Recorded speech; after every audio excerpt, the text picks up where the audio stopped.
Hello दोस्तों, फिर से एक बार आप सभी का स्वागत है आपके अपने चैनल एसआरजे मैथमेटिक्स पर। दोस्तों, मैं इस वीडियो के अंदर लेकर आया हूं आपके लिए अपनी जो क्लास 10th है उसका प्रश्नावली 5 समांतर श्रेणियां। ठीक है भाई।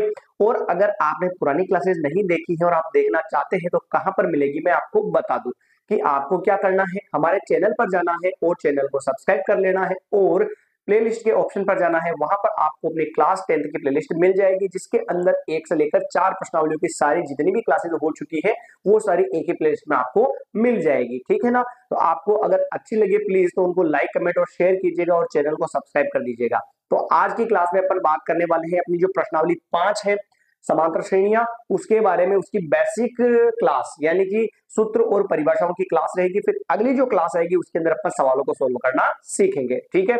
तो आपको समझना है और बाद में इसको लिख भी लेना है क्योंकि फॉर्मूले जो है ये आना बहुत ही जरूरी है। फॉर्मूले बिना जो है अपने गणित अधूरी है। यानी कि कोई सवाल आधे सवाल होते हैं टेक्निक से पर वो भी फॉर्मूला बेसिस होता है। तो अपने को जो है सबसे पहले हर बार की तरह अपन इस क्लास के अंदर फॉर्मूले और परिभाषा जो भी रहेगी वो लिखेंगे और उसके बाद में अगली क्लास सवालों की रहेगी। ठीक है। तो देखिए ध्यान से समझिएगा। अपने प्रश्नावली का नाम है समांतर श्रेणियां। क्या है बेटा? समांतर श्रेणियां नाम है जैसे प्रश्नावली का, तो मैं यहां पे लिखूं समांतर श्रेणियां।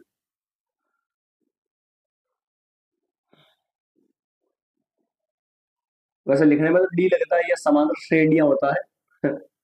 हाँ। अब इसकी परिभाषा क्या होती है? तो एक ऐसी श्रेणी जो समान अंतर से घटे, एक ऐसी श्रेणी जो समान अंतर से घटे या फिर समान अंतर से बढ़े, उसे अपन क्या कहते हैं? समांतर श्रेणी कहते हैं। ठीक है ना। जैसे मैं यहां पे लिखूं एक ऐसी श्रेणी, समझना ध्यान से, एक ऐसी श्रेणी जो समान अंतर समान अंतर से घटे या बढ़े, उसे उसे क्या कहते हैं बेटा? समांतर श्रेणी कहते हैं। उसे समांतर श्रेणी कहते हैं।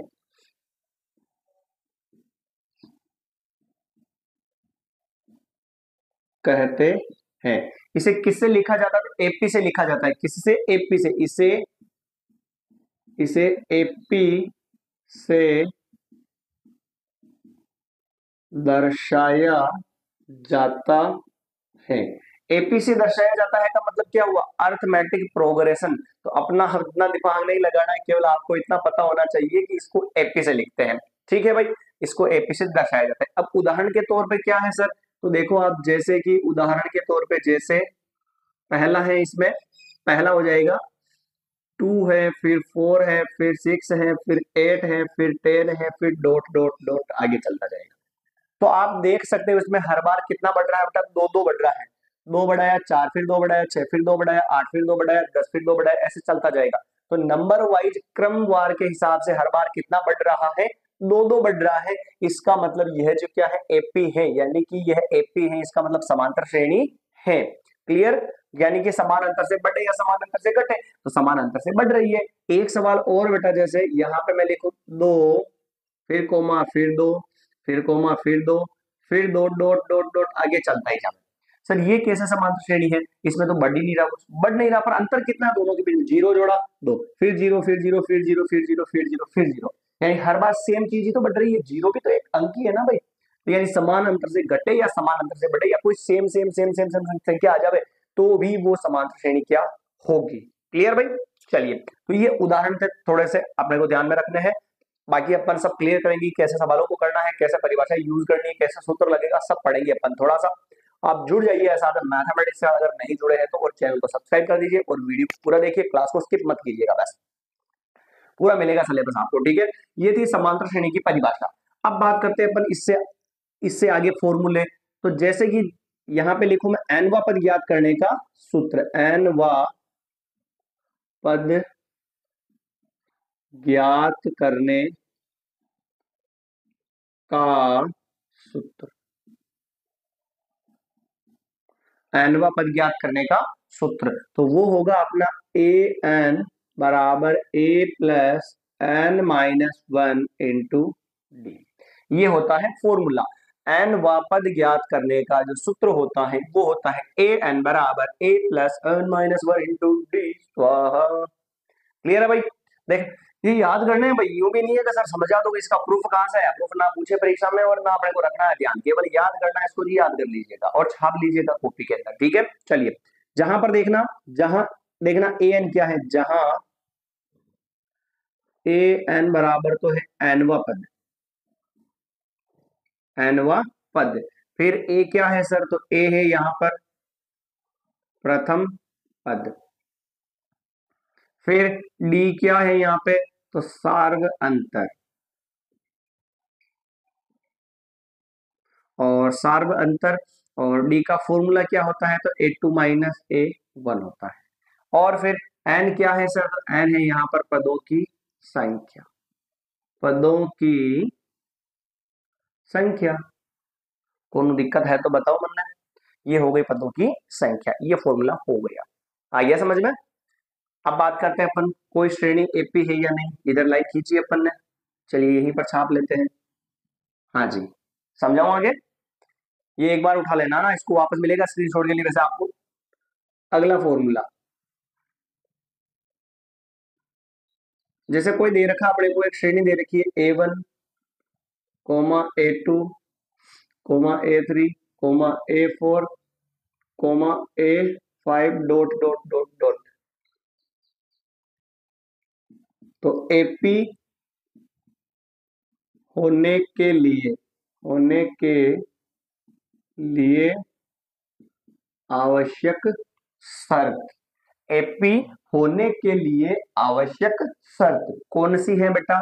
तो होना चाहिए D1 बराबर D2 बराबर D3, ये तीनों बराबर होने चाहिए। सर यहाँ पर D1 D2 D3 है क्या? तो अभी पता कर लेते हैं।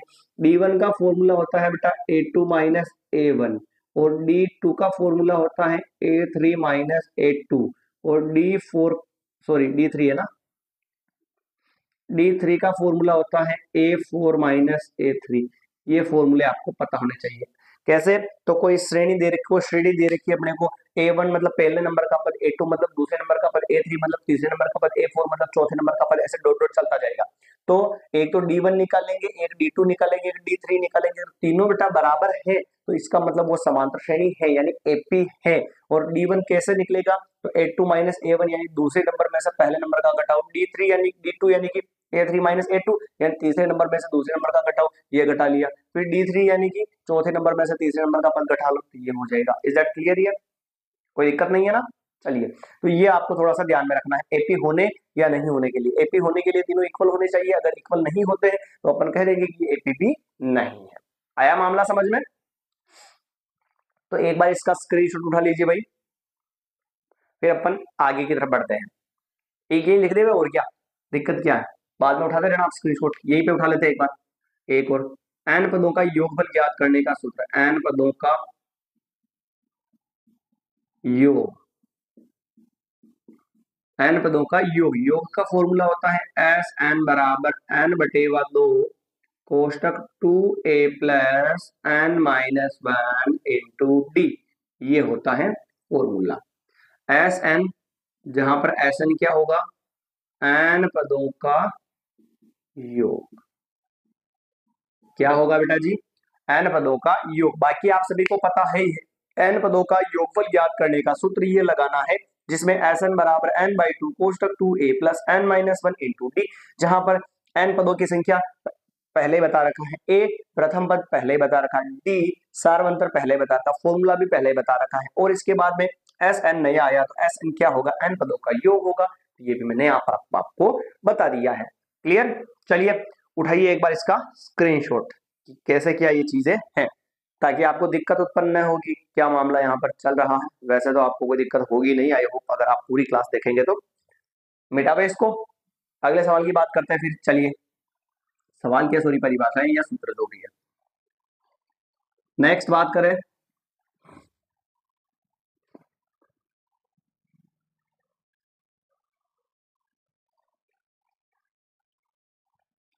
ये योगफल ज्ञात करने का सूत्र था। जैसे अपन ने कहा ना भी योगफल ज्ञात, एक सूत्र योगफल का और होता है, वो कौन सा होता है देखिएगा, वो फॉर्मूला होता है जैसे यहां पे लिखो, जैसे मैं जब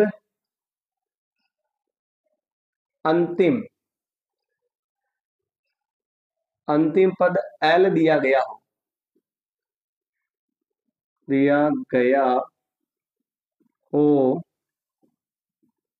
तब योगफल,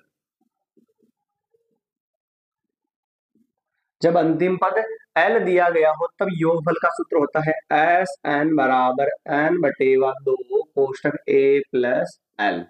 ये होता है सूत्र। जब अंतिम पद L दिया गया हो तब एस एन बराबर एन बटेवा 2 कोष्टक ए प्लस एल, ये फॉर्मूला होता है। जहां ध्यान रखना आपको, L जो है ना उसको अपन ए एन भी बोल सकते हैं। L को क्या बोल सकते हैं बेटा, ए एन भी बोल सकते हैं। प्रश्न में लिखा हुआ आएगा, आपको केवल फॉर्मूला रटना है, उसके बाद में सवालों पर अपन ध्यान देंगे। जब अंतिम पद L दिया गया हो तब योगफल एस एन बराबर एन बाई 2 कोष्टक ए प्लस एल। L को अपन ए एन भी बोल सकते हैं, या लिखा हुआ मिल सकता है आपको। क्लियर? चलिए, अंत से nवां पद ज्ञात करने का सूत्र, अंत से nवां पद ज्ञात करने का सूत्र,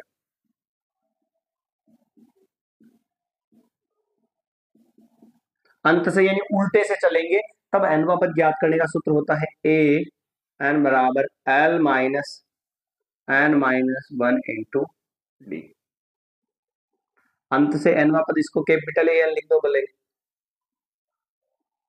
ठीक है, ताकि अगर स्मॉल ए एन लिखेंगे तो स्मॉल ए एन और एल क्या होते हैं, बराबर होते नहीं होते, तो इसलिए आपको लगेगा सर दोनों बराबर तो कट जाएंगे, तो कैपिटल ए एन लिख दो। ये फॉर्मूला होता है अंत से nवां पद ज्ञात करने का सूत्र, ए एन बराबर एल माइनस कोष्टक एन माइनस 1 इंटू डी। ये फॉर्मूला आपको याद रखना है। आया समझ में? एक फॉर्मूला और लिखते हैं अपन, एक फॉर्मूला यहां पर और देख लेते हैं एक बार, कहां कुछ रह तो नहीं गया। एक फॉर्मूला और आएगा, प्रथम एन क्रमागत, हाँ, प्रथम एन धन पूर्णांकों का योग ज्ञात करने का सूत्र, प्रथम एन धन पूर्णांकों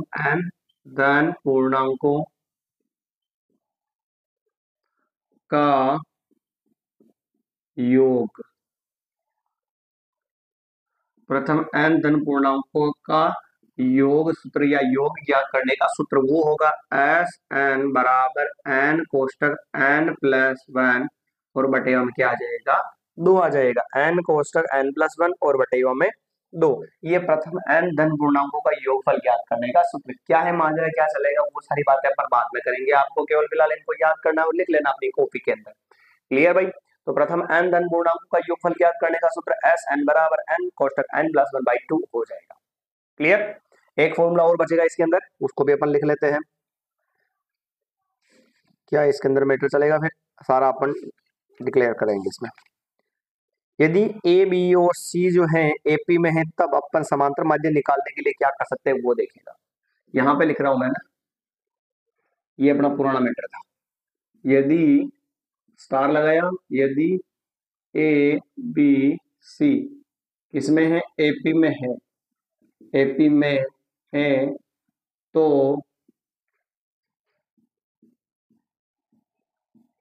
समांतर माध्य, तो समांतर माध्य कैसे निकालेंगे बेटा, तो समांतर माध्य का फॉर्मूला होगा बी बराबर ए प्लस सी और बटेवा में 2। ये फॉर्मूला आपको याद रखना है। यदि ए बी और सी जो है समांतर माध्य में हो तब, सॉरी एपी में हो तब समांतर माध्य निकालने का सूत्र ये होगा। और एपी का व्यापक रूप क्या होता है वो भी लिखवा दूं मैं यहाँ पे, एक बार लिख लेते हैं।